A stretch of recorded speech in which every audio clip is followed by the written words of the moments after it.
Hi good morning. എണീറ്റോടെ നമുക്ക് ice വാട്ടറിൽ face dip ചെയ്യുന്നത് ഇപ്പോൾ പതിവായി നമ്മൾ ചെയ്യുന്ന ഒരു ആക്ടിവിറ്റിയാണ്. അപ്പോൾ എല്ലാവർക്കും സുഖമല്ലേ? ഞങ്ങൾക്കിവിടെ സുഖമാണ്. നമ്മുടെ വാറെല്ലാം കഴിഞ്ഞു. നമുക്കിന്നൊരു മീറ്റിംഗ് ഉണ്ട്. മേഡം വൈകുന്നേരം വരും. അപ്പം ഞങ്ങൾ ഈ റൂമിലുള്ള എല്ലാവരും ആലോചനയിലാണ്. മേഡം വന്നിട്ട് എന്തിനായിരിക്കും നമ്മളെ പറയുന്നത്, അല്ലെങ്കിൽ എന്തായിരിക്കും നമ്മളോട് എങ്ങനെയായിരിക്കും റിയാക്റ്റ് ചെയ്യുന്നതെന്നാണ്. നമ്മൾ ജസ്റ്റ് ഒന്ന് ചോദിച്ചു, നമുക്കൊരു പാർട്ട് ടൈം ജോലിക്ക് പൊക്കോട്ടെ, 2 മാസമായില്ലേ റൂമിലിരിക്കാൻ തുടങ്ങിയിട്ടെന്ന്. അപ്പം തന്നെ മേഡം അതിനൊരു റിപ്ലൈയും തന്നില്ല. മേഡം പറഞ്ഞത് ഞാൻ അങ്ങോട്ട് വരുന്നുണ്ട്, നമുക്കൊരു മീറ്റിംഗ് വെക്കാം, എല്ലാവരും അവിടെ കാണണമെന്ന് പറഞ്ഞു. അപ്പോൾ നമ്മൾ ആ ഒരു മീറ്റിങ്ങിന് വേണ്ടി വെയിറ്റ് ചെയ്യുവാണ്. അപ്പോഴാണ് കരുതിയത് നമ്മുടെ ചെടിക്കൊക്കെ കുറച്ച് വെള്ളം ഒഴിക്കാൻ. അങ്ങനെ വെള്ളമൊക്കെ ഒഴിക്കുമ്പോഴാണ് നമ്മുടെ ചെടിയൊക്കെ പൂവൊക്കെ ഉണ്ടായിട്ടുണ്ടായിരുന്നു. അപ്പം എല്ലാവരും വെള്ളം ഒഴിക്കും, ഞാൻ മാത്രമല്ല, അവിടെ എല്ലാവരും വെള്ളം ഒഴിക്കും. ഇതൊക്കെ നമ്മുടെ സിന്ധു ചേച്ചിയുടെ ചെടികളാണ്.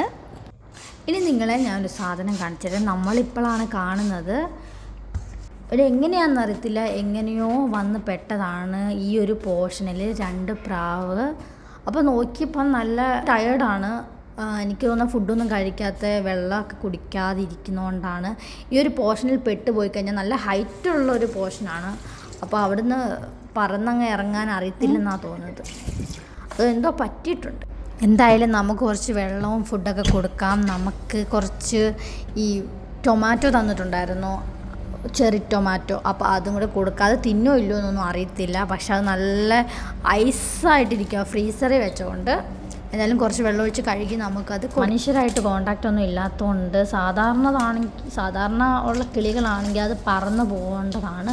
പക്ഷേ ഇതെന്തോ പറക്കുന്നില്ല. എനിക്ക് തോന്നുന്നു ചിറകിന് എന്തോ കുഴപ്പമാണെന്നാണ് തോന്നുന്നത്.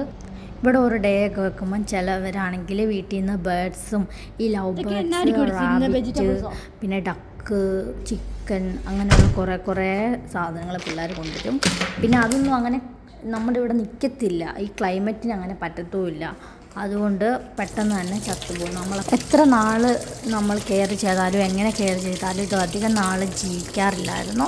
അതുകൊണ്ട് നമ്മൾ ഒന്നിനെയും എടുത്തങ്ങ് വളർത്താറില്ല. ഇവിടെ കുറേ പൂച്ചക്കുഞ്ഞുങ്ങളൊക്കെ ഉണ്ട്, പക്ഷെ നമ്മളങ്ങനെ എടുക്കാറില്ല, മൈൻഡ് ചെയ്യാറില്ല. ചിലവർക്കൊക്കെ കൊണ്ടുവരണം എന്നൊക്കെ ഉണ്ട്, പക്ഷെ നമ്മളങ്ങനെ എടുക്കാറില്ല. എനിക്കറിയത്തില്ല ഇതെന്നാ തിന്നുന്നു. ഞാൻ ടൊമാറ്റോ കൊടുത്തു, പക്ഷെ അത് കഴിക്കുന്നില്ല. ഇനി നമ്മളിവിടെ നിന്നുകൊണ്ടാണോ എന്നറിയത്തില്ല കഴിക്കാത്തത്. അപ്പോൾ ഞാനതൊക്കെ അവിടെ വെച്ചിട്ട് ഞാനിങ്ങനെ തിരിച്ചു പോന്നു. അപ്പോഴും അത് കഴിച്ചൊന്നുമില്ല, അത് അവിടെ ഇരിക്കുവാണ്. ഇവർ നമ്മളെപ്പോലെയല്ല. ഇവർക്ക് ഈ പല്ലി, പാറ്റ അങ്ങനെയുള്ളതിനെയൊക്കെ കണ്ടാൽ ഇവർ കാറാൻ തുടങ്ങും. വലിയൊരു കുഞ്ഞൂരൊന്നുമില്ല, എല്ലാവരും ഇതാണ്. ഇന്നലെ രാത്രിയിൽ ബക്കാല പോയ ടൈമിൽ ഞങ്ങൾ 2 ചോക്ലേറ്റ് മിൽക്ക് മേടിച്ചിട്ടുണ്ടായിരുന്നു. അപ്പോൾ അത് നമ്മൾ ഒരെണ്ണം കുടിച്ചു, പക്ഷെ പകുതി കുടിച്ചിട്ടുള്ളൂ. ബാക്കി നമുക്ക് നന്നായിട്ട് മടുത്തു, ടയേർഡായി. അത് കുടിച്ചപ്പോഴത്തേക്കിന് വയറ്റിൽ തന്നെ എന്തോ പോലെ.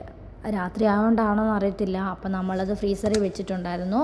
അപ്പോൾ ഇന്ന് നോക്കുമ്പോൾ അത് നല്ല കട്ടയായിട്ടുണ്ട്. നമുക്കിപ്പോൾ അങ്ങനെ കഴിച്ച് നോക്കാമെന്ന് കരുതി ഞാൻ അപ്പം കവറെല്ലാം എടുത്ത് പൊട്ടിച്ച് നോക്കി. അപ്പോൾ അത് നല്ല ടേസ്റ്റ് ഉണ്ടായിരുന്നു അങ്ങനെ കഴിക്കാൻ. അപ്പം ഞാനും ആര്യയും കൂടെ അതിന് കഴിക്കുവാണ്. ഒന്നാമത് ബോഡി പെയിനൊക്കെ ആയിട്ടിരിക്കുമായിരുന്നു. അപ്പോഴാണ് നമ്മുടെ കുക്കിംഗ് എല്ലാം കഴിഞ്ഞ് നമ്മൾ ടയേർഡായിരുന്നു. അപ്പോൾ അതാ കരുതിയത് കുറച്ച് നേരം ഇവിടെ ഇരിക്കാമെന്ന് കരുതി. അങ്ങനെ നമ്മൾ ആ ടൈമിൽ ഓർത്ത് ഒരു സിനിമ കാണാമെന്ന്. അങ്ങനെ സിനിമയും കണ്ടു, ഒരു ചോക്ലേറ്റും കഴിച്ചു. ഇത് നമ്മുടെ മഹേഷ് കൊണ്ട് തന്ന ചോക്ലേറ്റാണ്. അപ്പോൾ ഇന്നത്തേക്ക് ഇത്രേ ഉള്ളൂ. Bye bye. അപ്പോൾ എല്ലാവരും ചാനൽ സബ്സ്ക്രൈബ് ചെയ്യാൻ മറക്കില്ല.